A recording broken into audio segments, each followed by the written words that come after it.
How's everybody doing? This is Isaac J. Barron, aka Isaac Smooth Barron. A lot of you know me from the company that me and my wife Shannon Geis Barron puts together on a day-to-day basis here on Meta and on other platforms. But one thing I want to do this year, starting 2022, I personally want to lead the way of starting a positive charge for the start of the new year.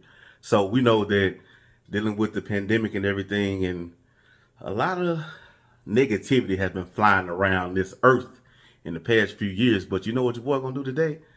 I'm gonna start it off by giving flowers to people that were very influential in my life. So stick around with your boy, share the video while you're here right now before we get started, and we're gonna get right into it. So a little bit of backstory on me. If you don't know me, I'm from a town called Pine Bluff, Arkansas, in the Delta, in the South. Country boy at his finest. And I've always had the dream of becoming a successful actor. By successful, I mean being able to pay the bills with the skills. So it always has been a dream. And coming from Pine Bluff, it's a place there where there aren't slim to none opportunities in entertainment to make it as far as my dreams wanted to take me. So I was surrounded by a lot of negativity. And my dream didn't make sense because it was bigger than the people that were around me had the capacity to understand. But going to school, and this is very important. I want all of my young people to understand this also, as well as the adults. Going to school is a big part of a child's upbringing. You know, you spend what, from 8 to 3:30 in school back in the day when I was going to school. I don't know what they do now. It's a whole new world out here. But I had some teachers and some leaders in my life that made a big difference. And I'm gonna talk about a few of them right now. It's not gonna be all, but these people are very special to my heart to this day. Some of them aren't with us anymore. But I'm gonna start with one that I know he sees this now, because he supports everything that Shannon and I do. His name is Daryl McField. Now, if you know anything about Daryl McField, you are a part of the Arkansas marching band scene and concert band scene. This man doesn't age, for one, but for two, Mr. Mac, he accepted me into his program, the Band of Pride, when I was heading into the 9th grade. And he didn't, I didn't have to pull teeth to get in the program. So he accepted me right in, and he just thrusted me on the snare drum. Now, if you're in the marching band or you're a band head, you realize that the snare drum is a very, very hard instrument. Hold on, let me show you something. I picked these up last week. So I was thinking about those days in the Band of Pride, and Mr. Mac he's also a professional percussionist. And the snare drum was challenging. I'm a drummer. I played the drums at church and everything, but snare drum was a whole different challenge for me. And he pushed me in such a positive way, along with the rest of the other students that went to Jack Roby Junior High in Pine Bluff and were part of the Band of Pride. And one of the favorite things that he did, it wasn't favorite at the time, Mr. Mac, because some jumping jacks and that running worked out for our good when those long marches came.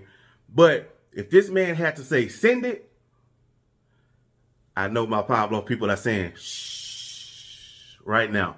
That's Mr. Mac's way of saying, you're not listening to me, send it, shh. That means be quiet, shut your mouth. Discipline is what Mr. Mac taught us. And I thank Mr. Mac for that, and I apply that, and Shannon, we apply that to our business today.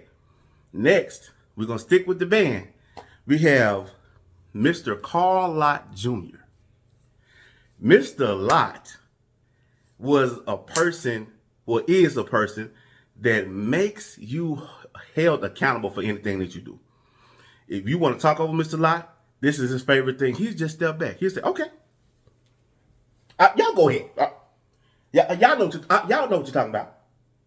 I'm going to let you talk. He said, I'm going to let you talk. Since you're so smart, I'm going to let you talk, and I'm going to tell you why you were wrong. And I'm going to make you pay for it, too. So One of the things Mr. Lott told me one time, Mr. Lott told me to get off my do nothing and do something. At the time, I was embarrassed. Yeah, but I didn't stay embarrassed long because just as he scolded me in front of the whole band, he also taught us in that moment. And in that moment, that was a teaching moment, and I appreciate Mr. Lott for that. And also, Tank. Who can forget Tank? Cornelius Pickens. Who can forget him? He was also a very great driving force to us at the Mighty Zebras marching band back in the day. And I also had a speech teacher, Miss Houston. Miss Houston, she was a brilliant lady. She encouraged me to write. And I wrote a poem called Fat. And I think I was in the 12th grade. And unbeknownst to me, she put it in the journal, in the newsletter. It was like a book for the school year. It was called The Winged Zebra. And she presented to me in front of the class. I didn't know I was published, so all of y'all was clapping. I didn't know what was going on. But I appreciate her for that. And to this day, I find joy in writing because she pushed me towards that. And Miss Smithy from Jack Rober Junior High, she was my English teacher. She caught me in a time that I was in crisis mode, you know, as a teenager. And her and one of my favorite people in the world, Annette Hadley, Miss Hadley, girl, I love you, man. Shannon, love you, girl. But she supports us to this day also. She's always been like a protective force for us when we were children. And she always pulled us to the side and treated us like their mama. You know, she was everybody's mama. If she come, you're going to get right. So we love y'all for that. And God rest her soul. This lady right here, she changed my life, like, period, as far as acting went. And few of my close friends, we were in a play. It was a Christmas play, a few plays. I was at 34th Elementary. And it was a magnet school for fine arts. And it's still the magnet school to this day for fine arts in Pine Bluff, I suppose. But she looked at me one day, and I believe she was talking to my parents, and she said, "He's special." And she said, do you hear me? He's my little actor. He's an actor. He's going to go far. And as a child in the 6th grade, I looked at this woman that was so articulate, and the things that she said, it touched your soul. She could tell you things about acting in theater that no one else could make sense to a child, but Miss Ambler did. And I'm forever grateful for her for instilling that you can do it in me at that young age. And right behind her, everybody's daddy at 34th, Mr. Grant. Mr. Grant, strong, what you call it? He laid down a rule. And you didn't fear him, you respected him. He was a man's man. What I mean by a man's man, he would listen to you, but boy, would he get on your case. And after I did that play, he called me to the front of the class. I thought I was in trouble because if Mr. Grant called you up in the middle of the class, you were in trouble. But he had the class give me a standing ovation for the performance that I put in, and that stuck with me. That's when I knew, hey, they like me. I did good.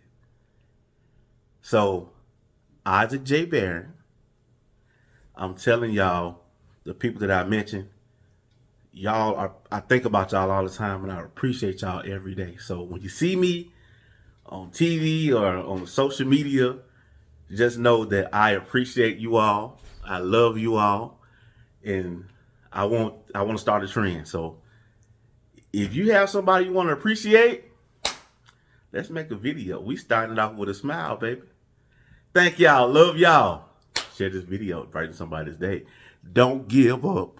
Don't give up now.